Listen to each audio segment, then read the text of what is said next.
Thank you. Hey, book besties. Okay, he's done. Welcome back to my channel. Today I'm going to be finally giving you guys my September wrap up. I decided I would also quickly run through the books that I read in October. No. Quickly run through the books that I read in August, because I didn't ever do a wrap-up video for those books just because I only read, I think, 4 books. In September, I read 5 books, so I figured if I put them both together, then it'll be enough books to talk about for a video. I read 4 books in August. Let's talk about them. The first book I read was All In by Jennifer Lynn Barnes. This is the 3rd book in the Naturals series, and I gave this a 4.5 stars. I absolutely loved this book. It's hard for me to talk about it without spoiling things because obviously there's 2 books that come before this one, but the Naturals, they take on Las Vegas. We learn a lot more about Sloane in this book, which I love because she's my favorite character. You learn way more about her past and just her as a character in general. When I read this, I was literally walking around my house screaming like a psychopath, like, I knew it! I knew it! That was literally me. The whole series as a whole is a 5-star series for me, so I definitely recommend it if you have not read it before. It's a YA mystery series and it's so good. After that, I read Bad Blood, which is the 4th book in the series, and then there is a short novella in the back that I read like directly after. So it's called 12. It's not its own book, it's just literally in the back of this. I gave Bad Blood a 5 stars, and then I gave the novella a 3.5. I rated them separately, but it's hard to rate a novella more than that, you know what I mean? But this book at first was confusing me because the first 100 pages of it go off an entirely different direction. For a second, I was like, what's going on? Like, what are we doing right now? But it makes sense. It all wraps up and makes sense. So I was like, okay. But the way that like it went off in an entirely different direction and then we just circled back right to where we were at the end of book 3, didn't like it. I felt like the first 100 pages of this one could have been shortened. I finished the Natural series last month, which was kind of crazy because I read all 4 books within July and August. I don't usually do that with series, so if that tells you how much I loved it, then yeah, I definitely recommend. And then I read Out on a Limb, which I actually read this on my Kindle, but I loved it so much that I bought the physical copy. I first heard of this from Heather, and she loved it. And I heard there's a pregnancy trope, and I've never really, I've probably read the pregnancy trope, but I don't really have like an opinion towards it or anything, but I was like, that's interesting. It is a romance between Bo and Win. They have a one-night stand together at a party, and then she gets pregnant. You're honestly just figuring it out with them because they're like, they don't even know each other. This is also a disabled romance. Both of the characters are disabled, which I just feel like is cool because it's nice to see like representation for all different kinds of people. This book literally gets straight to the point. Like, the first chapter is straight into it, so there's not really any like extra scenes. I liked how it jumps straight into the point. I actually rated this a 5 stars, so I had 2 5-star reads in August, which is pretty awesome. I honestly really love this. Like, first of all, Win is hilarious. She reminds me of me. She's just so funny. Bo gives very much golden retriever energy. Like, he was just the most understanding, nice, cute guy ever, and I just loved him so much. I had such a soft spot for his character. You just see both of them and the ways that they've struggled in life due to their disability. It also brings to light how serious postpartum depression is and really goes into detail about that, which I feel like is also super important. But it also talks about how being a parent can be healing for some people. I just love how real it was. Like, a lot of the time I am reading to escape reality, but this is very much like real life. They're dealing with real life problems, things that happen daily to people, and they just feel like real people, and I feel like I enjoyed that so much. I really liked the topics that were discussed, and I just really liked the book as a whole. So it was a 5 stars for me, and I had to buy the physical copy because I loved it so much, and the cover is just gorgeous. And then the last book that I read in August was Addicted After All by Kristen Becker Ritchie. This is the 5th book in the Addicted series and wraps up the story of Lily and Lo, aka my favorite couple.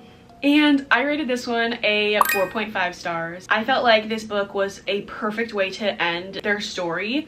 Obviously, we'll still see them in the last 3 books, but you know, they kind of focus on the other couples in the series. It just was kind of giving me the same vibes as the first book, and I don't know why. I think about Addicted to You all the time. I genuinely love that book, and I don't know why, but it was just giving the same energy, except, you know, obviously the characters are much different now. They're more close-knit, more family, like more together, you know what I mean? It just felt very comforting being back with these characters because I haven't jumped back into the series in a while. And the relationship between Lo and his brother and his dad and Connor, and just like the way that it's changed so much, I just love it. Like the evolution of all the characters is so beautiful to see. And then in September, I actually read 6 books. I forgot. One of them was on my Kindle. So in September, we read 6 books. And let's talk about them. The first book that I read in September was Powerless by Elsie Silver. This is the 3rd book in the Chestnut Springs series, and it's between Jasper and Sloane. Jasper is a hockey player, but he has been lifelong friends with the Eaton boys, and so he's basically like a brother to them. He lives with them. Harvey, their dad, treats Jasper like his own son. Sloane is the Eaton's cousin, and so her and Jasper have been friends for like 10 years or something crazy like that. They've just been besties, but obviously it's gonna be more than that. I gave this a 4 stars. I really love the love story, but I just didn't feel as connected to the characters as I did with Flawless and Heartless because, I don't know, they just, in this book, they weren't at the farm as much.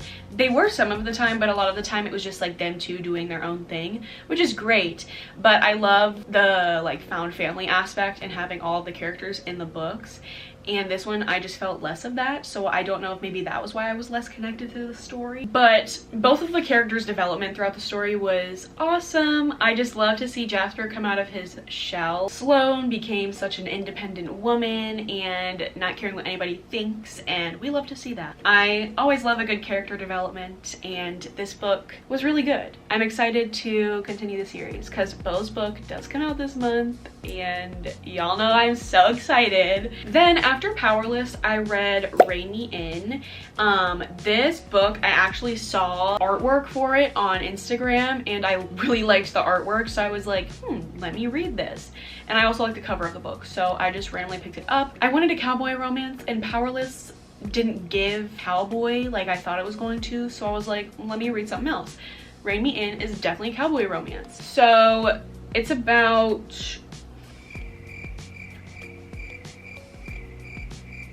I'm going to be so totally honest, I don't remember the main characters' names because I didn't like the book.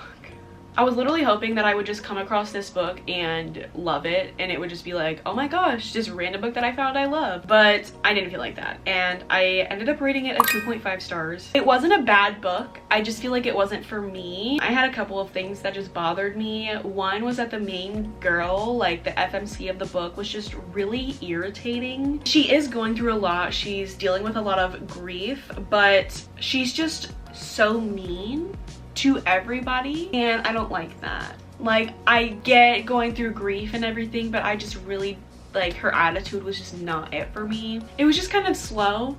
For a book that's 300 pages, I don't expect any of it to be slow, you know what I mean? It's not that long. I'm sure other people would probably love it, but I don't know. It was definitely because I really was not feeling the characters. That was probably like a big reason. Anyway, moving on. Then I read Butcher and Blackbird, which I actually read on my Kindle as well, but I loved it so much that I had to buy the physical copy. So Miss Heather, very influential. She's gotten me to buy both of these books. I saw Heather talk about this book, and she compared it to the Mindfuck series, which we all know I absolutely love that book, series, whatever you want to call it. And this is a dark romance. Both characters are serial killers, and their names are Sloane and Rowan. It was so funny. Like, you don't expect rom-com and serial killer to be in the same sentence, but they are. And it was just so good because the banter between the characters was so funny. Like, they were actually hilarious. I was dying laughing, and then I'm like,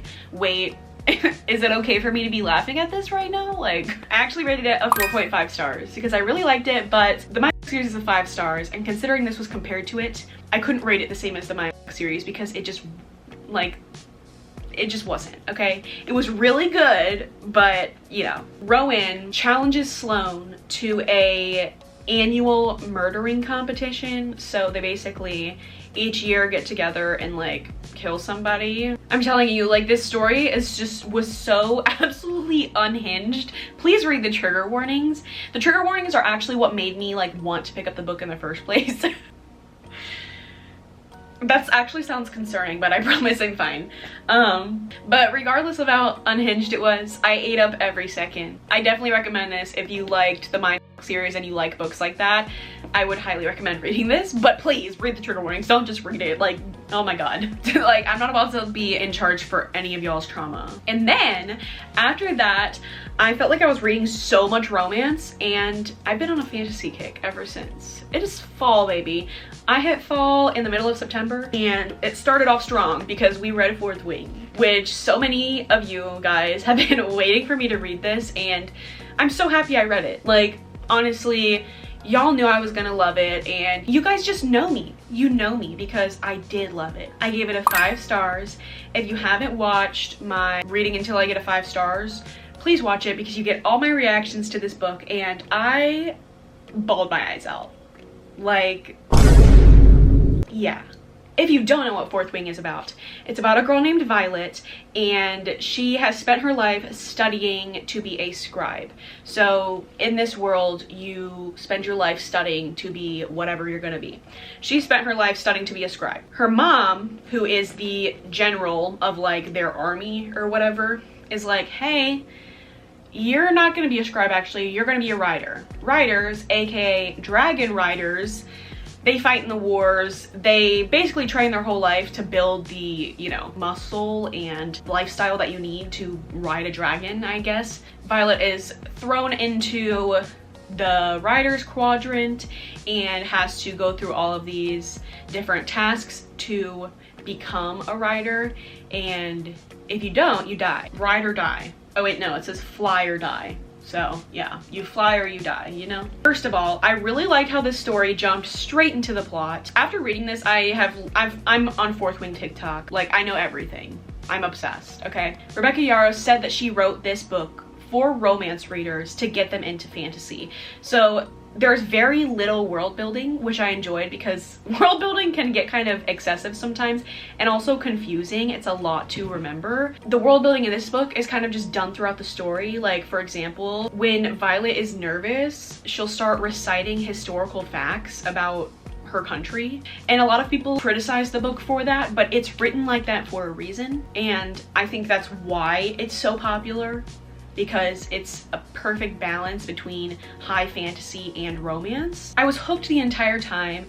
The romance in this book, like, don't even get me started. There's just so much I could say. I could sit here and talk about this book for the next 30 minutes, but y'all are here to see what I read this month, not hear about Fourth Wing. Needless to say, I am so excited for the second book. After I read Fourth Wing, I was on a little fantasy kick. So the last 2 books that I read in September were Sorcery of Thorns and the novella that comes after it, Mysteries of Thorn Manor. I also rated Sorcery of Thorns 5 stars. And I'm also going to tell you that you need to read this.